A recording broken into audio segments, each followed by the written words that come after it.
You tumble out of bed and you stumble to the kitchen. You pour yourself a cup of ambition and you yawn and stretch and just try to come alive.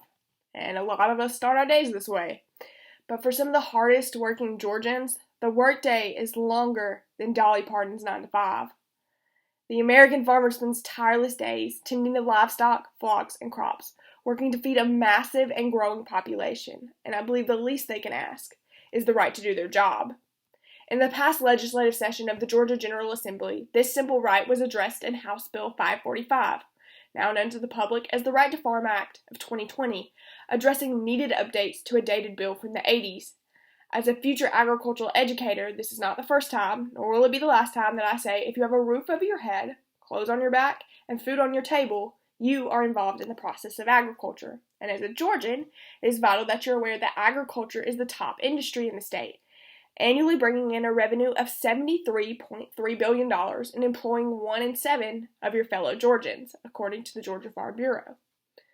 The passing of revisions to the Farm Bill will be a positive change to assist the state's farmers and ranchers in their right to be able to contribute to the global food supply. In this speech, I will inform you on what exactly a Farm Bill is, and then dive into why they are positive for the state's farmers and how the revisions by the 2020 General Assembly are needed updates, regardless of what the opposition says. So first, we're going to discuss the importance of the implementation of farm bills in general. So for the public not involved in the agricultural industry, the definition of a right to farm bill may not be obvious. So essentially, according to the National Agricultural Law Center, these are statutes that are put into place to protect qualifying farmers and ranchers from nuisance lawsuits filed by individuals who move into rural areas where normal farming operations already exist, and who later use these nuisance actions to attempt to stop those ongoing operations. These laws essentially accomplish two things. They protect individuals' rights to continue farming, and they protect the industry, who is reliant on individual farmers. So demonstrating how farm bills protect individual farmers or ranchers is best accomplished by example. As reported by the Athens Banner-Herald, Jody Sullivan has owned poultry houses in Gordon County since 2015. He has spent thousands of dollars in suits and is at risk of losing his farm, saying, quote, "It's hard for us to keep going," end quote. Keep in mind that Sullivan's poultry houses are in agriculturally zoned land and have been established years prior to the nuisance suits filed against him. With multiple suits like these, it can quickly take a toll on the industry. The desire for locally grown produce and products are high, and several suits can be the difference between buying Georgia-grown goods compared to others imported from other countries. Local goods are often fresher, higher in quality, and often go far more rigorous inspection than those that are imported. Not only this, Georgia's economy would take a massive hit, as agriculture is a driving multi-billion-dollar industry in the state. Georgia's had a right to farm bill in place since the 1980s, but agriculturalists have found it a necessary priority to update the law due to recent trials that have occurred in our neighboring state of North Carolina. According to the Charlotte Observer, in 5 trials in 2018 and 2019 held at the U.S. District Court in Raleigh, juries awarded 36 plaintiffs almost $550 million in nuisance cases against hog farms supposedly already protected by right to farm laws. Smithfield Foods is currently working to overturn these cases and work with the hog farmers for their losses. Some of these farms were bought in the 1990s and have been in place long before residents complained of smells. This state's weak right to farm laws allowed judges to rule in favor of residents moving into agricultural areas, uprooting farmers that have been in place for over 20 years. After one of the cases was successful, a multiple series of other cases came forth. It is causing serious damage to an already hurting swine industry, and that's something lawmakers are hoping to avoid in the state of Georgia. Revisions added to the 2020 Georgia law would include a time frame of 2 years instead of the current 4, and the complaint to be filed from a 5-mile distance from the farming operation, according to the Athens Banner-Herald. Residents moving into agricultural areas should become aware of these nuisance smells long before a 4-year period, but still have the right to file within a provided window. House Bill 545 itself says it aims to remove a definition to limit the circumstances under which agricultural facilities and operations may be sued for a nuisance, which protects even smaller farmers from losing their livelihoods and sources of income. But the bill also takes into consideration the right of the homeowner that moves in, or existing homeowners, stating that an agricultural operation has to have been in operation for a set period of time and pose an actual nuisance. Hopefully, with these slight changes, Georgia can avoid a series of lawsuits like those that are happening in North Carolina. There are a multitude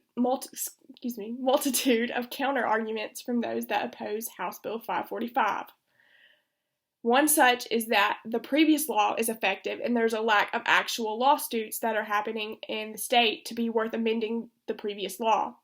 Damon Mullis, executive director of the Savannah-based environmental group Ogeechee Riverkeeper, went as far as saying that we're trying to fix a problem that doesn't exist, according to the Athens Banner-Herald.